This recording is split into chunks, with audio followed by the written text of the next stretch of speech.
Business की जिंदगी इस सेमिनार सीरीज के पार्ट 1 में आप सबका हार्दिक स्वागत है। बिजनेस और लाइफ, इन दोनों के बीच बहुत सारी सिमिलैरिटीज हैं, बहुत सारी समानताएं हैं। एक बिजनेसमैन को बिजनेस के अंदर अलग अलग टाइप की समस्याओं का सामना करना पड़ता है और उन समस्याओं का समाधान भी ढूंढना पड़ता है। लेकिन ये समाधान ढूंढते वक्त अगर वो अपने जीवन की, अपनी लाइफ की कुछ घटनाओं पे नजर रखे तो बहुत सारी बिजनेस की समस्याओं का समाधान उसे लाइफ में से ही मिल सकता है। बिजनेसमैन को आने वाली अलग अलग समस्याओं का समाधान वो कैसे ढूंढे, ऐसे बिजनेस के अलग अलग एरिया को फोकस करके इस सेमिनार सीरीज के अंदर हम अलग अलग सब्जेक्ट के ऊपर बात करते हैं। आज का जो सेमिनार है जिसका नाम है बिजनेस विकास यात्रा।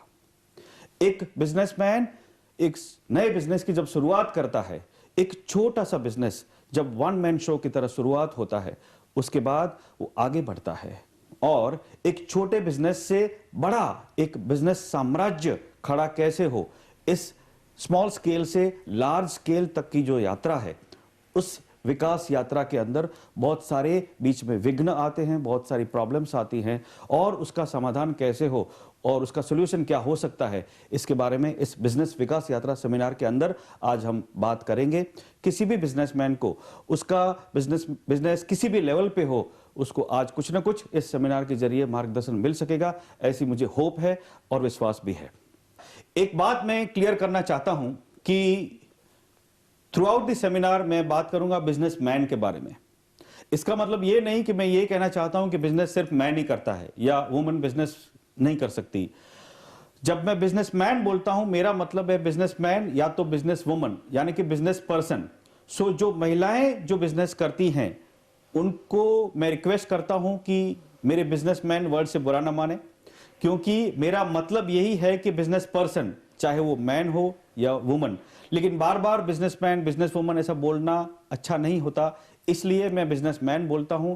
आप महिलाएं जो बिजनेस विमेन हैं, प्लीज बुरा न माने। मैं जब बिजनेसमैन की बात करता हूं, मैं आपकी भी बात कर रहा हूं, यह हमेशा ध्यान में रखें। हमने बात किया कि बिजनेस और लाइफ के बीच में बहुत सारी सिमिलैरिटीज हैं। तो सबसे पहले यह बात सोचें कि लाइफ क्या है, जिंदगी क्या है। ये एक बहुत फिलोसॉफिकल आंसर कभी कभी मिलते हैं लाइफ के बारे में कि जिंदगी ये है वो है, लेकिन बहुत अच्छी सी एक डेफिनेशन मुझे पढ़ने को मिली थी। Life is what happens to us when we are busy making some other plans. मतलब कि इस जीवन को जीने के लिए हम बहुत सारे सपने संजोते रहते हैं, बहुत सारे ख्वाब देखा करते हैं, लेकिन जब हम अपने सपनों को साकार करने के लिए, उन्हें वास्तव स्वरूप में लाने के लिए जो कोशिशें, जो मेहनतें, जो प्रयत्न करते रहते हैं, उस वक्त जो वास्तव हकीकत बन के हमारे सामने आके खड़ी हो जाती है ना, उसका नाम है जिंदगी। जिंदगी हमेशा हमें एक सरप्राइज देती है, कभी कभी आश्चर्यचकित करके छोड़ देती है, क्योंकि हम जैसा मानते हैं, हम जैसी धारणा करके चलते हैं, लाइफ में हमेशा ऐसा होता नहीं है। राइट? सो हमेशा हमें सरप्राइज करने की जिंदगी की एक हैबिट रहती है। हम अपनी जो जिंदगी चलाते हैं, एक उम्मीदों के सफर के ऊपर चलाते हैं कि कल जो होगा अच्छा होगा, एक आस लिए जीते रहते हैं हम। सो उम्मीदों के इस सफर पे चलते चलते हमें वास्तव का जो अनुभव कराती है ना, उसका नाम है जिंदगी। जिस तरह से लाइफ में हम चाहते हैं ऐसा हमेशा होता नहीं है, उसी तरह बिजनेस के अंदर भी बिजनेसमैन जैसा चाहे ऐसा होता नहीं है। लाइफ भले हमें सरप्राइज करती रहे, लेकिन किसी भी व्यक्ति को हमेशा ये इच्छा रहती है कि मेरी जिंदगी सिर्फ लंबी चलती रहे, उतना काफी नहीं है, क्योंकि मैं कुछ भी ना करूंगा फिर भी मेरी जिंदगी के अंदर साल तो ऐड होते ही रहेंगे, मैं बड़ा तो होता ही रहूंगा, मतलब जिंदगी लंबी तो होती रहेगी, लेकिन मैं इस दुनिया में से जाऊं, मेरी जिंदगी खत्म हो, उसके पहले कुछ ऐसा करके जाऊं कि जिंदगी खाली लंबी ना हो, बड़ी भी हो जाए, मेरा कुछ नाम हो, मैं कुछ ऐसी यादें छोड़ के जाऊं इस दुनिया के अंदर, ताकि मेरे मरने के बाद भी मेरी जिंदगी लोगों के मन के अंदर एक मेमोरी बन के, एक स्वीट स्मृति बन के कायम रह जाए। फिल्म आनंद के अंदर राजेश खन्ना जो कह के गए ना कि जिंदगी लंबी नहीं बड़ी होनी चाहिए, तो जिस तरह से हमें अपनी जिंदगी को छोटी नहीं लेकिन एक बड़ा आकार देने की हमेशा ख्वाहिश होती रहती है, उसी तरह से हर एक बिजनेसमैन को भी एक ख्वाहिश रहती है कि उसका छोटा सा बिजनेस आगे जाके बहुत बड़ा बने, बहुत ग्रो हो, राइट। तो अपने बिजनेस का बहुत बड़ा विकास हो, एक छोटा सा बिजनेस बहुत बड़ा बने, ऐसी ख्वाहिश हमेशा हर एक बिजनेसमैन को रहती है। लेकिन जिस तरह से जिंदगी हमें सरप्राइज करती रहती है अलग अलग घटनाओं के द्वारा, बहुत सारी दुर्घटनाओं के द्वारा भी, उसी तरह बिजनेस की ये यात्रा है वो भी बहुत सारी अनिश्चितताओं और आश्चर्यों से भरी हुई रहती है। और इन अनिश्चितताओं, इन आश्चर्यों के कारण ये जो बिजनेस की विकास यात्रा है ना, वो एक सीधे रास्ते पे नहीं चलती, वो भी बहुत सारे उबड़ खाबड़ रास्तों पे चलती रहती है। जैसा बिजनेसमैन मानता है हमेशा वैसा ही नहीं होता, बहुत सारे सरप्राइजेस आती हैं, बहुत सारी अलग अलग टाइप के प्रॉब्लम्स आते हैं, और इन सब चीजों का नतीजा ये होता है कि बिजनेसमैन की जो मन की शांति है, पीस ऑफ माइंड, वो खो जाती है, वो हमेशा अशांत रहता है। बिजनेसमैन की पीस ऑफ माइंड क्यों चली जाती है, बिजनेसमैन क्यों बेहद तनाव महसूस करता है, उसके मन की शांति क्यों खो जाती है, वो हमेशा उसके मन के ऊपर कुछ टेंशन क्यों रहती है, इसका अगर हम कुछ विचार करें, एक बिजनेस चलाना मतलब क्या, रोज नई नई समस्याओं से जूझना, नई नई कठिनाइयों का सामना करना, रोज आने वाली चुनौतियों के सामने उसका हल निकालना, और रोज एक नई आपत्ति के सामने उसका सॉल्यूशन निकालना। तो ये जो समस्याएं, जो कठिनाइयां, जो चुनौतियां, जो आपत्तियां हैं, इसका परिणाम ये आता है कि बिजनेसमैन हमेशा तनावग्रस्त रहता है, उसके मन पे कुछ ना कुछ टेंशन छाई रहती है, और उसकी मानसिक शांति खो जाती है, वो अशांत रहता है, राइट। लेकिन हमेशा बिजनेसमैन को ये कोशिश रहती है कि किस तरह से एक शांत मन से वो अपना कॉन्फिडेंटली वो अपना बिजनेस चला सके। तो मन की शांति उसे कैसे मिले, मन की शांति बिजनेसमैन को मिलने का एक स्रोत है प्रेडिक्टेबिलिटी। आने वाले समय में क्या होने वाला है अगर वो प्रेडिक्ट कर सके, उसका पूर्वानुमान कर सके, भविष्य के अंदर कुछ झांक के देख सके, भविष्यवाणी कर सके कि हां कल क्या होने वाला है मुझे पता चलेगा, अगर ऐसा हो तो उसकी मानसिक शांति कायम रह सकती है, वो अशांत नहीं होगा। लेकिन we can't look into the future. भगवान राम भी नहीं जान सकते थे कि कल क्या होने वाला है।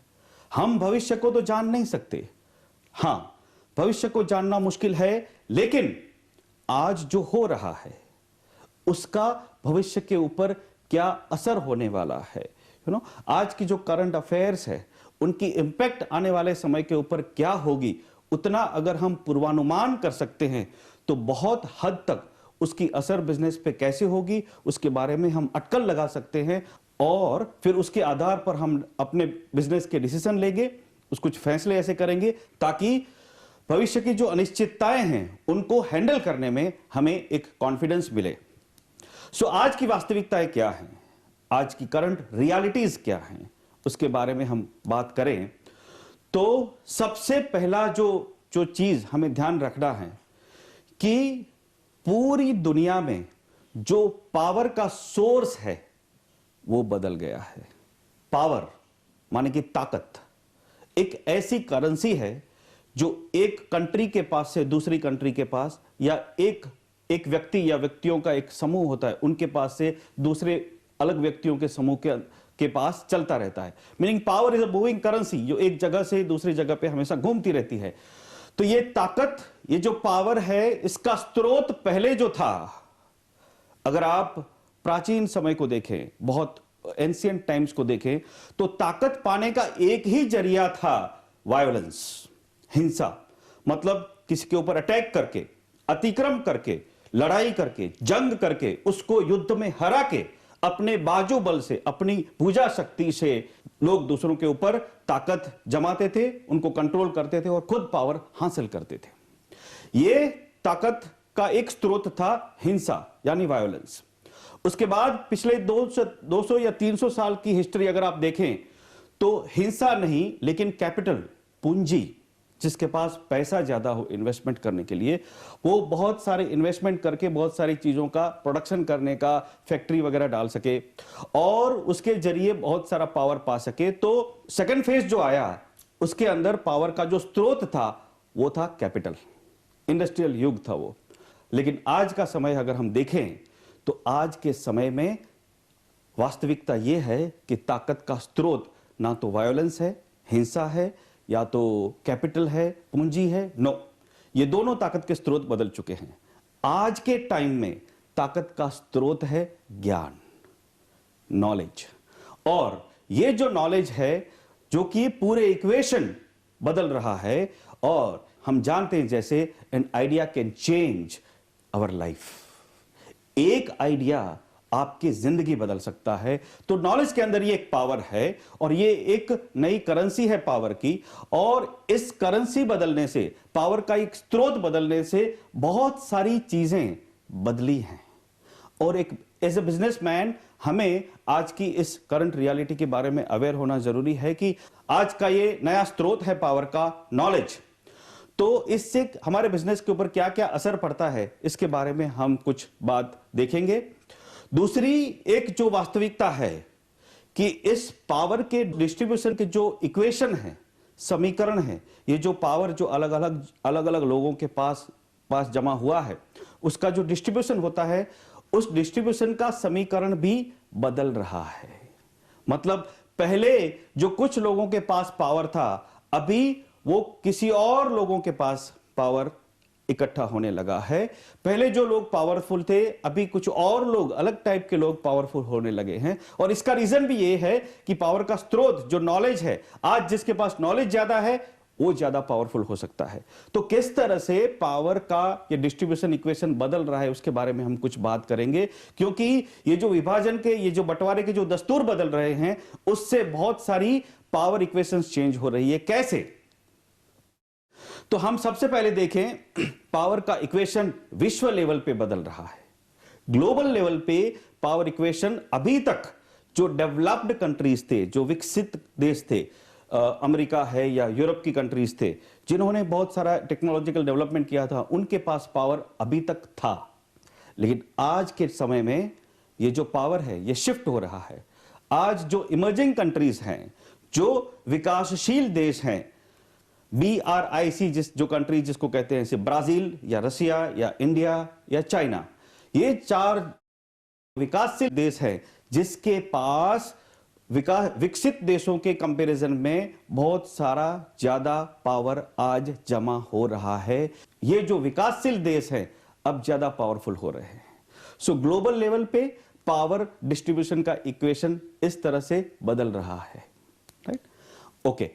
दूसरा एक रीजन है कि भारत जैसा देश, इसको पावर क्यों मिल रहा है आज के इस नए दौर में। ये जो भारत जैसा इमर्जिंग कंट्रीज को पावर क्यों ज्यादा मिल रहा है, उसका एक रीजन ये है कि भारत की जो जनसंख्या है, जो पॉपुलेशन है, उसमें मेजॉरिटी लोग 15 से 35 साल की उम्र के हैं, 15 टू 35 इयर्स एज वाले। अब ये जो लोग हैं जिनके अंदर काम करने की ताकत सबसे ज्यादा है, और इसलिए वो ज्यादा काम कर सकेंगे, ज्यादा प्रोडक्शन कर सकेंगे और इकोनॉमी में इस तरह से कुछ ज्यादा लाके दे सकेंगे। इस रीजन से भारत या चाइना की इकोनॉमी ज्यादा स्ट्रांग हो रही है। उसके मुकाबले जो विकसित देश हैं, उनकी जो एवरेज एज है या उनके जो ज्यादातर मैक्सिमम लोग हैं, उनकी जो एज है वो 50 साल से ज्यादा है और उनके पास काम करने की ताकत कम हो रही है। राइट, और उसकी वजह से वो ज्यादा कुछ प्रोड्यूस नहीं कर सकते एंड उसका असर इनडायरेक्टली इकोनॉमी के ऊपर हो रहा है। सो ये जो पावर इक्वेशन बदल रहा है ग्लोबल लेवल पे कि जो विकसित देशों के मुकाबले विकासशील इमर्जिंग कंट्रीज को पावर ज्यादा मिल रहा है, ये पहली वास्तविकता है पावर इक्वेशन चेंज होने की। दूसरी वास्तविकता, मार्केट लेवल पे हम देखें तो पहले जो विक्रेता था, जो सेलर था, व्यापारी था, उसके पास बहुत पावर था। आज से 25 सालों के पहले का सीन अगर आप देखें, अगर हमें एक गाड़ी खरीदनी है तो हमारे पास ज्यादा चॉइसेस नहीं थी। 2 या 3 मॉडल की गाड़ियां अवेलेबल थी, या तो आप एम्बेसडर ले लो या फियाट ले लो, या हार्डली कुछ और थर्ड गाड़ी का मॉडल अवेलेबल था। उसी तरह से अगर आपको स्कूटर खरीदना हो तो भी आपके पास 2-3 मॉडल से ज्यादा कुछ चॉइस नहीं थी। अगर आपको स्कूटर खरीदनी है तो आपको बुकिंग करानी पड़ेगी और 5-6 सालों के वेटिंग के बाद आपको स्कूटर मिलेगी। अगर आपको आज की आज चाहिए तो ऑन देना पड़ेगा। ये जो सीन था कि कस्टमर के पास बहुत सारी चॉइसेस नहीं थी और जो सेलर था, जो विक्रेता था, उसके पास बहुत सारा पावर था, वो पावर शिफ्ट हो चुका है। आज के समय में कस्टमर के पास पावर है, कस्टमर के पास बहुत सारी चॉइसेस हैं। अगर उसको कार लेनी है, गाड़ी लेनी है तो 150 से 200 अलग अलग टाइप की ब्रांड्स इंडियन रोड्स पे अवेलेबल हैं। उसको स्कूटर खरीदना है तो भी अलग अलग टाइप की 15-20 अच्छी अच्छी ब्रांड्स उसके लिए अवेलेबल हैं। मोटरसाइकिल भी उतने ही अवेलेबल हैं। ये सब चॉइसेस की वजह से जो विक्रेता है, जो सेलर है, उसके पास पावर कम हो गया है और कंज्यूमर के पास पावर ज्यादा है। सिर्फ गाड़ी या मोटर बाइक के बारे में यह बात नहीं है, किसी भी प्रोडक्ट को आप ले लो, किसी भी सर्विस में आप देखो, कस्टमर को इतनी सारी चॉइसेस अवेलेबल हैं कि वो जो चाहे वो खरीद सकता है। राइट? सो ये एक दूसरी जो पावर इक्वेशन चेंज होने की सिचुएशन मार्केट लेवल पे हम देख सकते हैं। तीसरा, ट्रेड लेवल पे हम देखें तो पहले जो मैन्युफैक्चरर था, जो उत्पादक था, जो निर्माता था, उसके पास बहुत पावर हुआ करता था क्योंकि उसके पास फैक्ट्री था तो वो माल बना सकता था। राइट? उसकी तुलना में जो रिटेलर था, बेचने वाला था, उसके पास ज्यादा पावर नहीं था। जो बनाने वाला देगा वही उसको बेचने का था। लेकिन आज के जमाने में यह भी बदल चुका है क्योंकि रिटेलर के पास मैन्युफैक्चरर की कंपैरिजन में ज्यादा पावर है। क्यों? क्योंकि रिटेलर के पास कस्टमर आता है तो कस्टमर की पसंद नापसंद के बारे में उसको पता है कि उसको क्या चाहिए, क्या नहीं चाहिए, मार्केट में क्या चल रहा है, क्या कंपटीशन है और लोग क्या कर रहे हैं। ये बहुत सारी इंफॉर्मेशन रिटेलर के पास है जो कि मैन्युफैक्चरर के पास नहीं है। तो ये एक तीसरी वास्तविकता है पावर इक्वेशन चेंज होने की कि ट्रेड लेवल पे मैन्युफैक्चरर से ज्यादा रिटेलरों के पास पावर ज्यादा आ रहा है। ओके। चौथा, सामाजिक लेवल पे हम देखें, सोशल लेवल पे, तो भारत जैसे देशों में पहले जाति प्रथा थी, वर्ण भेद था। मतलब कि कुछ कास्ट के, कुछ जाति के लोग किसी एक टाइप की एक्टिविटी ही करते थे। मतलब कि आदमी का जो बिजनेस है, जो कारोबार है, जो धंधा है, वो उसकी जाति के ऊपर निर्भर था। और इसकी वजह से कुछ लोग हमेशा इकोनॉमिकली डेवलप्ड होते थे, मतलब कि बहुत पैसा कमा सकते थे, और कुछ लोग हमेशा पिछड़े हुए रहते थे। ये जो हकीकत थी 50-60 सालों के पहले थी, वो आज की तारीख में नहीं है।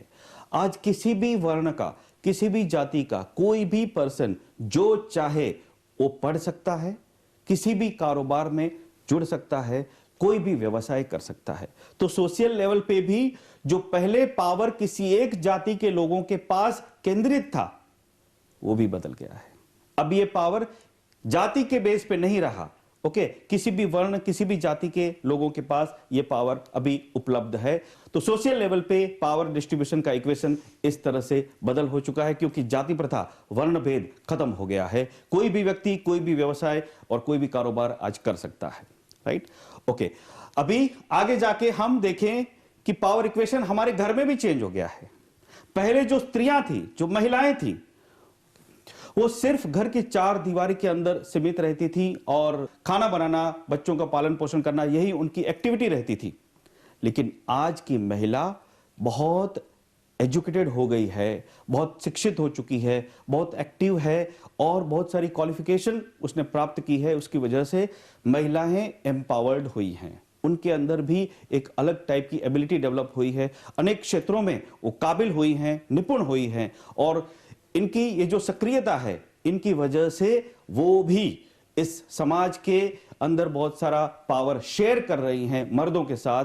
तो ये भी एक वास्तविकता है कि पावर इक्वेशन किस तरह से चेंज हो रहा है। पहले जो सिर्फ मर्दों के पास था, उसमें से काफी पावर आज महिलाओं के पास भी आ रहा है। तो ये पावर इक्वेशन जो चेंज हुआ है, उसके बारे में कुछ बातें हमने देखी।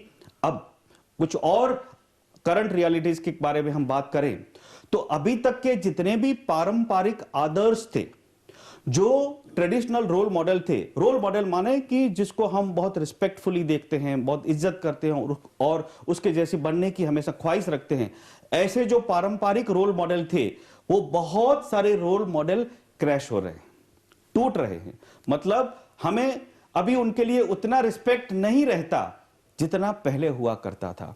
तो ऐसे कौन से पारंपरिक आदर्श हैं, रोल मॉडल्स हैं जो कि टूट रहे हैं, क्रैश हो रहे हैं, उसके बारे में हम कुछ बात करेंगे। क्योंकि ये जो रोल मॉडल थे वो रेफरेंस पॉइंट थे, मीनिंग वो अनुकरणीय आदर्श थे, और उनके साथ हम अपनी जिंदगी को और अपने प्रोग्रेस को हम नापते थे कि भाई हमको इसके जैसा होना है, या ये हमारे आदर्श हैं, ये मेरे रोल मॉडल है, मुझे उसके जैसा बनना है।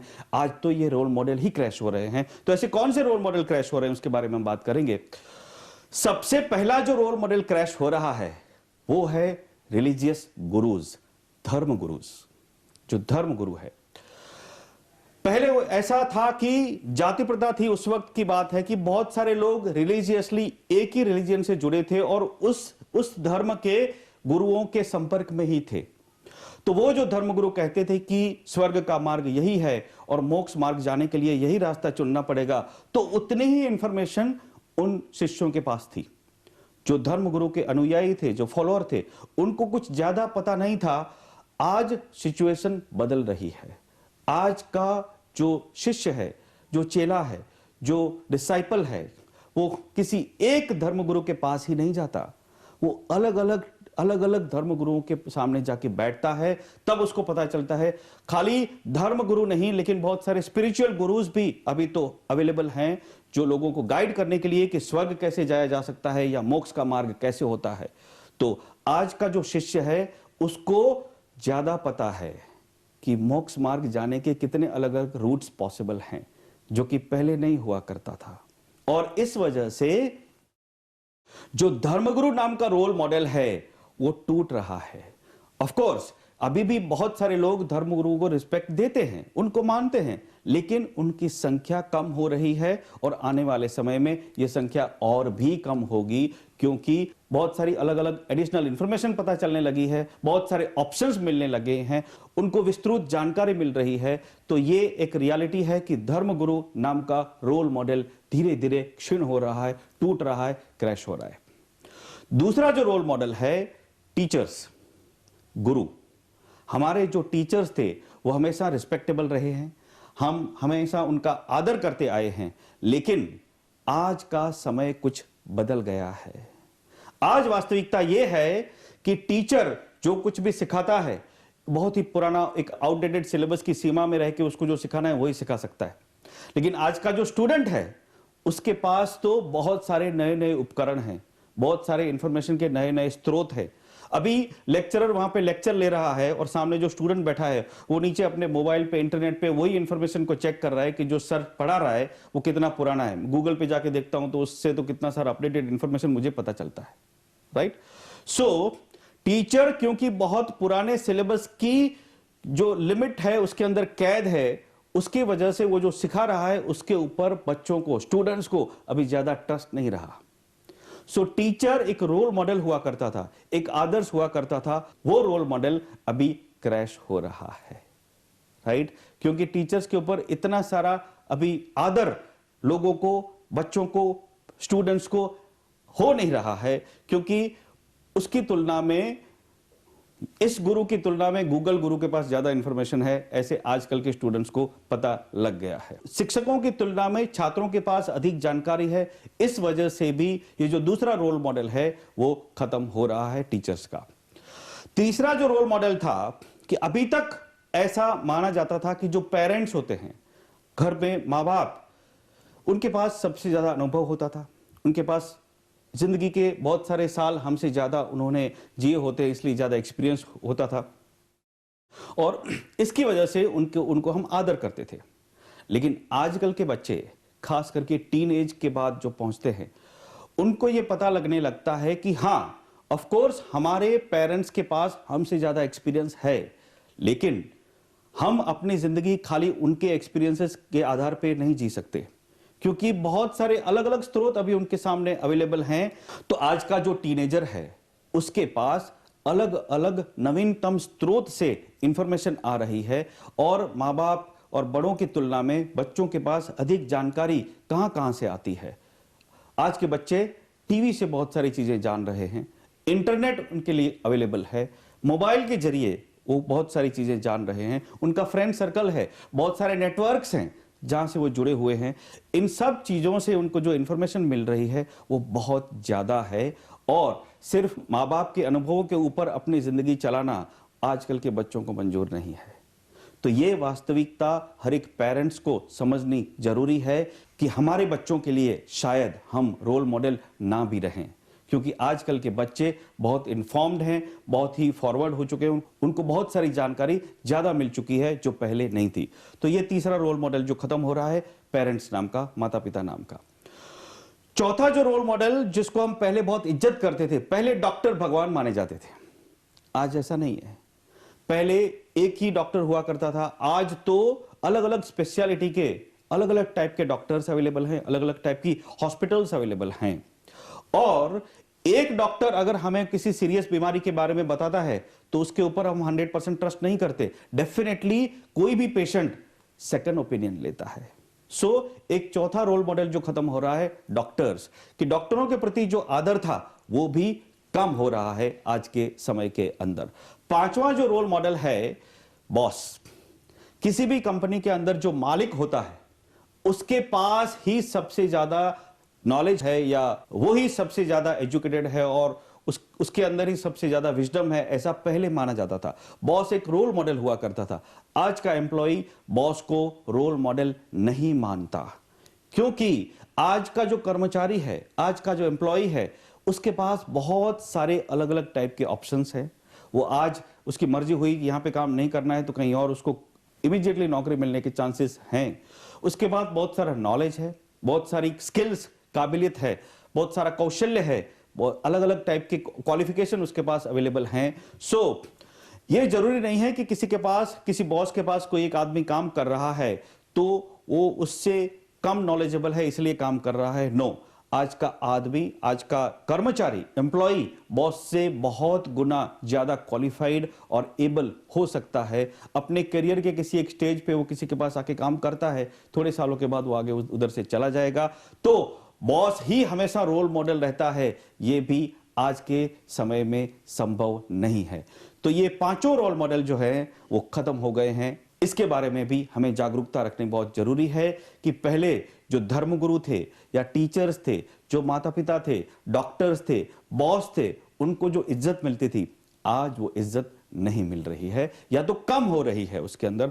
इस वास्तविकता का हमारे बिजनेस के ऊपर कहीं ना कहीं तो असर हो सकता है। वो जागरूकता, वो अवेयरनेस एक बिजनेसमैन को डेवलप करनी बहुत जरूरी है। करंट रियलिटीज में एक और बात है, इनोवेशन। रोज कुछ नया हो रहा है। किसी भी प्रोडक्ट को आप देखें, किसी सर्विस को आप देखें, तो उसके अंदर रोज कुछ नया नया आविष्कार आ रहा है। Every day something new is coming up. आज जो नया है, tomorrow it is old. Innovation is a daily part of life. इसके बारे में हमें जागरूक होना बहुत जरूरी है कि इनोवेशन यानी कि आविष्कार हमारे डेली जिंदगी का एक हिस्सा बन चुका है। आज जो नया है कल पुराना हो जाएगा। बिजनेसमैन को ये जानते रहना बहुत जरूरी है कि innovation is our daily part of life. उसके बाद डिस्टेंस हैज डाइड। दूरियां नजदीकियां बन गई हैं। इसका क्या मतलब है कि पहले ऐसा हुआ करता था कि भौगोलिक जो लिमिटेशंस थी कि हम इस एक प्रदेश में, एक कंट्री में रहते हैं, तो हम ज्यादा से ज्यादा उस कंट्री के लोगों के साथ ही बिजनेस या व्यवहार कर सकते हैं। आज सरहदों का ऐसा कोई लिमिटेशन नहीं रहा। आज एक देश के किसी एक छोटे से गांव में, एक छोटे से कस्बे में रहता हुआ एक इंसान चाहे तो दुनिया के किसी भी कोने में रहते हुए किसी भी कंपनी के साथ, उनके लोगों के साथ कारोबार कर सकता है, बिजनेस कर सकता है। क्योंकि प्रसार के बहुत सारे ऐसे उपकरण आए हैं, जो कम्युनिकेशन की सुविधाएं हैं, इंटरनेट है, और ट्रांसपोर्टेशन मीडियम्स हैं, कुरियर सर्विसेज हैं, वीडियो कॉन्फ्रेंसिंग है, बहुत सारी ऐसी फैसिलिटीज आ गई हैं जिसकी वजह से ये जो दूरियां हैं ना वो नजदीकियां बन गई हैं। प्रैक्टिकली ऐसा कह सकते हैं डिस्टेंस मर चुका है, डिस्टेंस हैज डाइड। तो डिस्टेंस की वजह से, अंतर की वजह से कोई बिजनेस ना हो पाए, ऐसा आज की तारीख में कोई सुनने के लिए तैयार नहीं है। क्योंकि भले ही हम कितने भी दूर हों, किसी न किसी तरीके से हम उसके संपर्क में आ सकते हैं, लोगों के साथ बिजनेस कर सकते हैं। सो ऐसा कहा जा सके कि ज्योग्राफी इज हिस्ट्री, मतलब कि भौगोलिक भिन्नता पुरानी बात हो गई है। सो हमें यह याद रखना होगा that geography is really history now. Current वास्तविकताओं में एक और बात यह है कि लाइफ हमारी, हम सब की लाइफ मोबाइल हो गई है। हम सब की लाइफ मोबाइल हो गई है, मतलब पूरा मानव समाज एक दूसरे से कनेक्टेड है। आज कोई एक घटना होती है तो उसके बारे में एक सेकंड में लोगों को मोबाइल नेटवर्क के द्वारा, अलग अलग और नेटवर्क हैं जिसको हम बीबीएम कहें या व्हाट्सएप कहें या कुछ और भी बहुत सारे सोशल नेटवर्क्स हैं, इन सब नेटवर्क के जरिए एक कुछ मिनटों के अंदर किसी भी घटना के बारे में इंफॉर्मेशन मिलना संभव हो चुका है। हम कहीं पे भी हैं, इंफॉर्मेशन हमारे तक पहुंच सकती है। लाइफ कंप्लीटली मोबाइल हो गई है और पूरी सोसाइटी हाईली कनेक्टेड, नेटवर्क्ड सोसाइटी हो गई है, एक दूसरे से जुड़ी हुई है। सो इसका मतलब यह होता है कि कोई भी बात अगर एक आदमी को पता चलेगी तो बहुत सारे लोगों को पता लगने में देर नहीं लगेगी। आज के समय में बिजनेसमैन को यह रियलिटी समझ लेना बहुत जरूरी है। और इतने सारे इंफॉर्मेशन के जो अलग अलग स्रोत हैं, उससे ऐसा हो चुका है कि पूरी जो सोसाइटी है, सोसाइटी में जो लोग हैं, सब हाईली अपडेटेड, वेल इन्फॉर्म्ड हो चुके हैं। मतलब आज जो कुछ भी नया होता है, कुछ खबरें आती हैं, कुछ न्यूज आता है, कुछ घटनाएं होती हैं, उसके बारे में कुछ ही मिनटों के अंदर पूरी दुनिया को पता लग सकता है, लग रहा है। तो नवीनतम विषयों के ऊपर या घटनाओं के प्रति जो जागरूकता है, लोगों के अंदर जो अवेयरनेस है, वो बहुत बड़ी है। सो एक और रियलिटी है जिसके बारे में हमें जागरूक रहना बहुत जरूरी है कि द होल सोसाइटी बहुत वेल इन्फॉर्म्ड है और अपडेटेड हो चुकी है। सबको बहुत सारी चीजों के बारे में जानकारी, इंफॉर्मेशन है। दूसरी एक बात, चूंकि इंफॉर्मेशन इतनी बड़ी मात्रा में उपलब्ध है, ये जानकारी जो अलग अलग स्रोत से लोगों के पास उपलब्ध है, उसका एक इफेक्ट ऐसा हुआ है कि पहले ऐसा हुआ करता था कि लोग खुद अपने तजुर्बों से, अपने एक्सपीरियंसेस, अपने अनुभवों में से ही सीखते थे। मतलब हम खुद ने जो सीखा उसमें से ही अपनी जिंदगी चलाते थे। आज ऐसा नहीं है।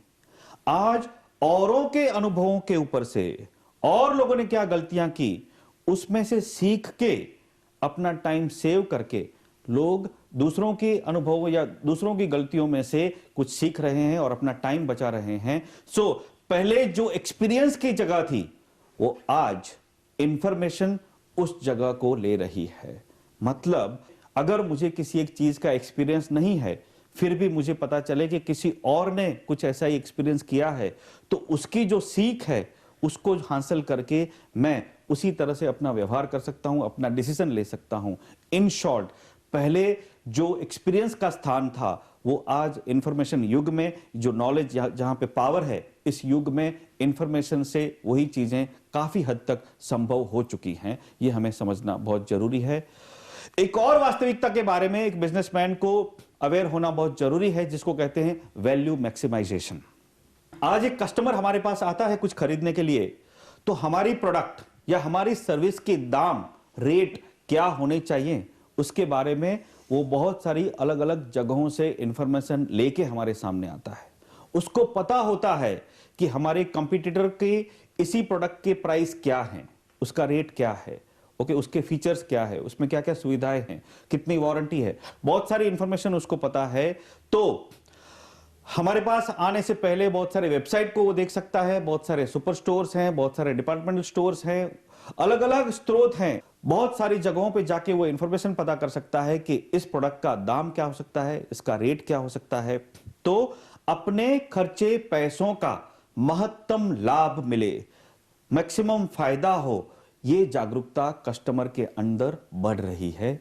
ये हमें समझना बहुत जरूरी है कि कोई भी कस्टमर अपने पैसों का मैक्सिमम रिटर्न कैसे हो, वैल्यू मैक्सिमाइजेशन कैसे हो, उसकी कोशिश हमेशा कर रहा है। ये आज की एक और वास्तविकता है और जिसके बारे में हमें बहुत जागरूक रहना जरूरी है। दूसरी एक बात कि प्राइवेसी पब्लिक हो चुकी है, मतलब हमारा जीवन एक खुली किताब बन रहा है। हम जो कुछ भी कर रहे हैं कहीं ना कहीं पे रिकॉर्ड हो रहा है। वैसे देखा जाए तो शहरों के अंदर बहुत जगहों पे पब्लिक प्लेसेस के अंदर भी वीडियो कैमरास लगे हुए हैं जो रिकॉर्ड कर रहे हैं कि लोग क्या कर रहे हैं। वैसे पर्सनल लेवल पे रिकॉर्डिंग वीडियो कैमरा की भले नहीं हो रही हो, लेकिन हम जो कुछ भी कर रहे हैं उसका कहीं ना कहीं पे ट्रैक रखा जा रहा है या हम छोड़ रहे हैं। कैसे? हमारी वेबसाइट्स, हमारा ईमेल, हमारे एसएमएस, हमारे सोशल नेटवर्क पे हमारी जो कुछ भी पोस्टिंग्स होती होंगी फेसबुक पे या ट्विटर पे या ऑर्कुट पे या लिंक्डइन पे, ऐसे अलग अलग सोशल नेटवर्क पे हमारा जो पोस्टिंग है उससे काफी लोगों को पता चलता है कि हमारी जिंदगी में क्या हो रहा है, हम किस वेबसाइट से क्या क्या खरीद रहे हैं उसकी इंफॉर्मेशन कहीं पे रिकॉर्ड हो रही है, हमारे पूरे बैंकिंग का ट्रांजैक्शन कहीं पे रिकॉर्डेड है, हम जितने भी फोन करते हैं, जहां जहां पे एसएमएस भेजते हैं, वो सब भी कहीं पे रिकॉर्डेड है। मीनिंग हमारी जिंदगी का बहुत सारा हिस्सा अभी कहीं ना कहीं पे रिकॉर्डेड हो चुका है। हमारी लाइफ 100% प्राइवेट नहीं है, यह पब्लिक हो रही है। एक नॉवेल आई थी, इंग्लिश ऑथर थे जॉर्ज ऑरवेल, उन्होंने एक नॉवेल लिखी थी 1984। इस नॉवेल में उन्होंने कुछ ऐसी ही बात कही थी कि 1984 जब आएगा, जब लिखा था तभी 1984 से 50-60 साल पहले लिखा था, जब 1984 आएगा तब हम जो कुछ भी करेंगे वो पारदर्शक होगा, मतलब सबकी नजरों में वो दिखेगा। Big brother is watching you. आप कहीं पे भी जाएंगे, बिग ब्रदर हमेशा आपके ऊपर नजरें मंडराए रहेगा, देखता रहेगा। आप कहीं पे भी जाएंगे, बिग ब्रदर की नजरों से छुप नहीं सकेंगे। ऑफ कोर्स आज की तारीख में जो जॉर्ज ऑरवेल ने बोला था एग्जैक्टली ऐसा नहीं हो रहा है, कोई बिग ब्रदर हमको कंटिन्यूअसली वॉच नहीं कर रहा है, लेकिन फिर भी हमारी जिंदगी जो है धीरे से एक्सपोज हो रही है। बहुत सारी हमारी इंफॉर्मेशन बाहर उपलब्ध है, हमारा जीवन रियली खुली किताब बन रहा है। तो हमें भी इसका बिजनेस इंप्लीकेशन, इसका बिजनेस के ऊपर क्या असर होगा, इसके बारे में सोचना शुरू कर देना चाहिए कि गोपनीयता प्रसिद्ध हो चुकी है और प्रदर्शित भी हो चुकी है, अभी कुछ भी सीक्रेट नहीं रहा। लाइफ के अंदर बहुत सारी चीजें ओपन में आ रही हैं, राइट? ओके, तो ये हुई करंट रियलिटीज, आज की जो वास्तविकता है जिसके बारे में हमने देखा कि किस तरह से पावर इक्वेशन चेंज हो रहे हैं, किस तरह से जो पारंपरिक रोल मॉडल है वो क्रैश हो रहे हैं, और मार्केट लेवल पे और क्या रियलिटीज हैं उसके बारे में हमने देखा, और बिजनेस के ऊपर इसकी क्या असर होगी इसके बारे में हमें सोचना पड़ेगा। ओके, अभी बिजनेसमैन को मानसिक शांति मिले कैसे, उसके बारे में अगर हम सोचें तो सबसे पहले पीस ऑफ माइंड आ सकती है सिक्योरिटी से, सुरक्षितता से, निश्चिंतता से। अगर मुझे पता हो कि कल कुछ भी हो लेकिन मेरा भविष्य सुरक्षित है, तो मैं मेंटली शांत रहूंगा, मानसिक शांति रहेगी। तो सिक्योरिटी, सुरक्षितता, निश्चिंतता एक पहला स्टेप है मानसिक शांति की दिशा में। अगर मेरी प्रोडक्ट की क्वालिटी अच्छी है, उसकी गुणवत्ता उत्कृष्ट है, कस्टमर को पसंद है, तो फिर मुझे कस्टमर के बारे में चिंता नहीं करनी पड़ेगी। मतलब कस्टमर हमेशा मेरे पास आता रहेगा क्योंकि मेरी क्वालिटी उसको खुश कर रही है। सो एज ए बिजनेसमैन हमें शांति मिल सकती है अपनी प्रोडक्ट या सर्विस की क्वालिटी अच्छी बनाए रखने में। तीसरी एक बात जो बिजनेसमैन को मानसिक शांति दे सकती है वो है कंसिस्टेंसी, सुसंगतता। एज ए कस्टमर, अगर हमसे कोई कस्टमर जुड़ता है तो उसको हमसे कोई एक अनुभव होता है, हमारी प्रोडक्ट उसको अच्छी लगती है या हमारी सर्विस उसको अच्छी लगती है। अगर हम बार बार जब कस्टमर हमारे पास आता है तब उसी टाइप की कंसिस्टेंटली उसी टाइप की प्रोडक्ट की क्वालिटी और सर्विस उसको देंगे तो कस्टमर किसी और के पास नहीं जाएगा, राइट? सो मानसिक शांति, एक बिजनेसमैन को मानसिक शांति कंसिस्टेंसी से भी मिल सकती है कि वो हमेशा कस्टमर को अपनी प्रोडक्ट की क्वालिटी में कोई कॉम्प्रोमाइज ना करे, उसकी सर्विस में कोई कॉम्प्रोमाइज ना करे और हमेशा उसी टाइप की क्वालिटी और सर्विस देता रहे, तो ये भी एक स्रोत हो सकता है।